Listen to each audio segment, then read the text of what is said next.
Shalom, selamat pagi. Kita kembali berjumpa di pagi hari ini untuk mendengarkan firman Tuhan, menguatkan kita di dalam melakukan aktivitas kita. Sungguh sangat luar biasa perjalanan iman kita ketika kita terus mengandalkan Tuhan. Sebelumnya, mari kita satukan hati, kita berdoa. Bapa di surga, penuh kasih karunia, kami bersyukur, kami berterima kasih atas kebaikan dan kemurahan Tuhan yang memimpin perjalanan hidup kami. Sungguh luar biasa dahsyatnya pertolongan-Mu dalam hidup kami ya Bapa. Ajar kami untuk selalu setia kepadamu. Biarlah kebenaran firman Tuhan hari ini semakin menumbuhkan iman percaya kami untuk terus dalam tuntunan Tuhan. Roh Kudus menolong kami. Amin. Firman Tuhan sebagai renungan kita pada pagi hari ini diambil dari kitab Hagai pasal 1 ayatnya yang ke-14.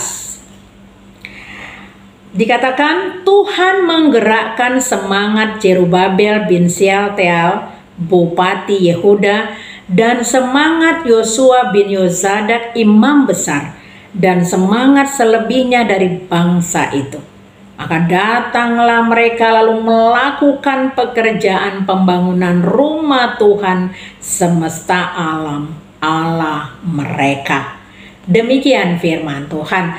Bapak Ibu jemaat yang dikasihi Tuhan Yesus Kristus, firman Tuhan hari ini mengajarkan kepada kita bagaimana kita membangun bait suci Allah di dalam kehidupan kita pribadi lepas pribadi dengan semangat.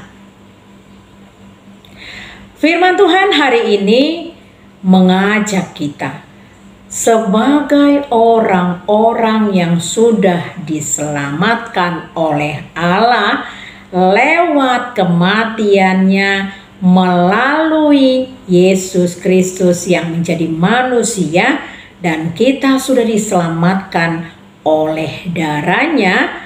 Lalu Yesus naik ke surga menandakan bahwa dia benar-benar Allah. Lalu Allah sendiri menurunkan Roh Kudus-Nya ke dalam hidup orang yang percaya. Saudaraku, pernahkah kita memikirkan perjalanan iman kita yang luar biasa dahsyat? berkat pertolongan Allah sendiri. Ketika kita bisa merasakannya, maka kita benar-benar berterima kasih kepada Tuhan. Allah semesta alam, Tuhan Yesus Kristus dan Roh Kudus adalah Allah Tritunggal yang menyelamatkan orang-orang yang percaya. Tentunya misi Tuhan sendiri terhadap umat ciptaannya, yaitu kita, tidak sampai di situ saja. Kita akan dipersiapkan dan sudah benar-benar menerima hidup kekal untuk sampai ke rumah Bapa ketika Yesus datang kedua kalinya. Saudaraku, apa sajakah persiapan-persiapan kita? Seperti Raja Zerubabel, demikian juga dengan Imam Besar Yosua dan seluruh bangsa lewat Nabi Hagai mengingatkan agar mereka kembali lagi membangun bait suci Allah yang sudah hancur di Yerusalem, agar mereka menjadi orang-orang yang taat dengan penuh semangat. Saudaraku, peletakan batu pertama mereka melakukan dengan baik. Namun ketika ada gangguan-gangguan yang mereka terima, mereka kembali tidak lagi mau membangun bait suci Allah. Namun yang paling ironisnya, mereka bahkan membangun rumah-rumah pribadi mereka dengan kayu-kayu aras yang mahal, sehingga mereka memiliki rumah-rumah yang sangat bagus. Namun ketika Hagai mengingatkan mereka kembali untuk membangun rumah suci Allah, mereka bertobat. Mereka kembali mengingat bahwa misi mereka lupakan. Misi Tuhan Allah yang sudah menyelamatkan mereka lupakan, sehingga mereka kembali lagi mengingat dan kembali membangun bait suci Allah. Saudaraku, seperti itulah kehidupan kita. Kita adalah orang-orang yang sudah diselamatkan oleh Tuhan. Namun keselamatan itu tidak cukup sampai di sini. Kita masih terus menanti kedatangan Yesus kedua kalinya, dan kedatangan Yesus kedua kalinya ketika kita benar-benar suci, itulah yang akan dibawa. Bagaimanakah kita membangun relasi yang baik dengan Allah? Tentunya kita harus membuka hati kita. Rumah Allah ada di dalam hati kita. Bait suci Allah ada di dalam diri kita. Kita mau dibenahi oleh Tuhan dengan semangat yang baru. Kita mau diperbaharui Tuhan, dibasuh oleh Tuhan. Saudaraku, persoalan adalah ketika umat-umat Tuhan yang percaya kepada Yesus Kristus sudah tidak lagi mengandalkan Yesus sebagai Tuhan, sebab mereka berpikir atau merasakan bahwa pertolongan Tuhan atau kedekatan mereka dengan Tuhan adalah ketika mereka diberkati dengan berkat yang berkelimpahan terus-menerus. Mereka bisa mendapatkan apa saja ketika mereka minta, maka itulah yang mereka sebut bahwa Allah Bapa, Tuhan Yesus Kristus, Roh Kudus bersama-sama dengan mereka.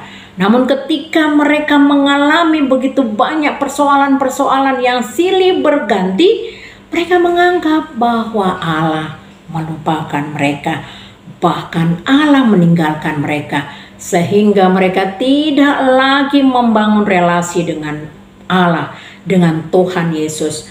Mereka melupakan apa yang layaknya mereka lakukan sebagai orang-orang percaya yang sudah diselamatkan. Semangat mereka luntur. Mereka tidak lagi mau dengan taat berdoa, membangun relasi yang baik, dan mau dibasuh oleh Tuhan. Saudaraku, inilah persoalan yang terjadi di dalam kehidupan kita. Allah Bapa yang terus menuntun kita tidak akan pernah meninggalkan kita. Namun dikatakan di firman Tuhan Matius 6 ayat 33 dikatakan, carilah dahulu kerajaan Allah dan kebenarannya, maka semuanya akan ditambahkan kepadamu. Saudaraku, apakah kita sudah lebih mengutamakan Tuhan di dalam hidup kita, mencari kerajaan surga terlebih dahulu, ataukah kita lebih mengutamakan kepentingan kita terlebih dahulu, lalu kepentingan Tuhan dinomor duakan, sehingga kita tidak lagi mengalami kedekatan dengan Tuhan.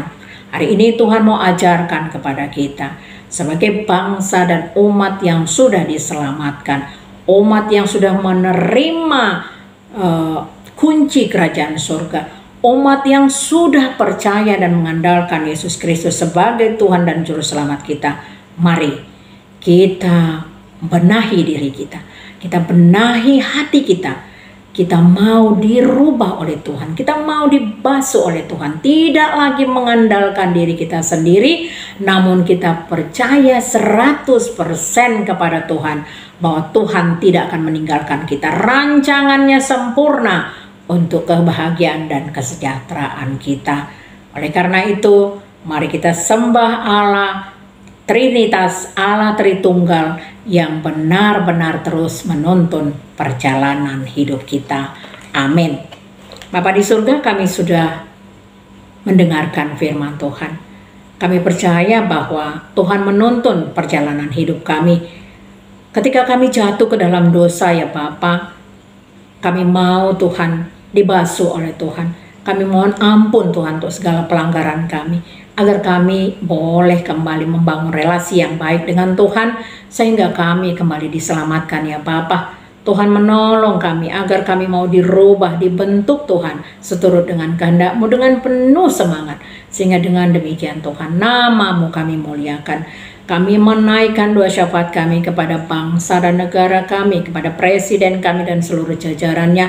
Tuhan mengurapi, memberkati bangsa ini, sehingga bangsa kami Tuhan mengalami begitu banyak perbaikan dan perubahan untuk kesejahteraan.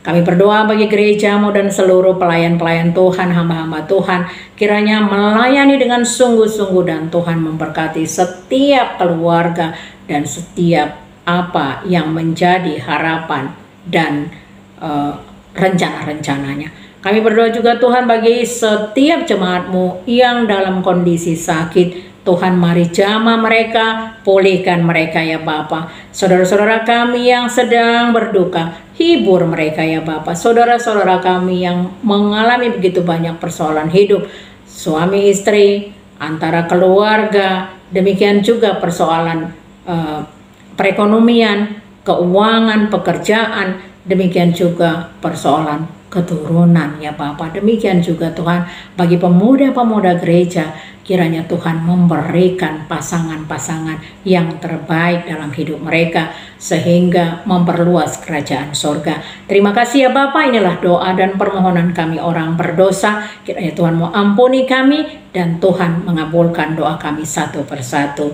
Amin. Anugerah dari Tuhan Yesus Kristus, kasih dari Allah Bapa, dan persekutuan dari Roh Kudus kiranya memberkati kita sekalian. Amin. Selamat menikmati pekerjaan hari ini. Tuhan Yesus memberkati.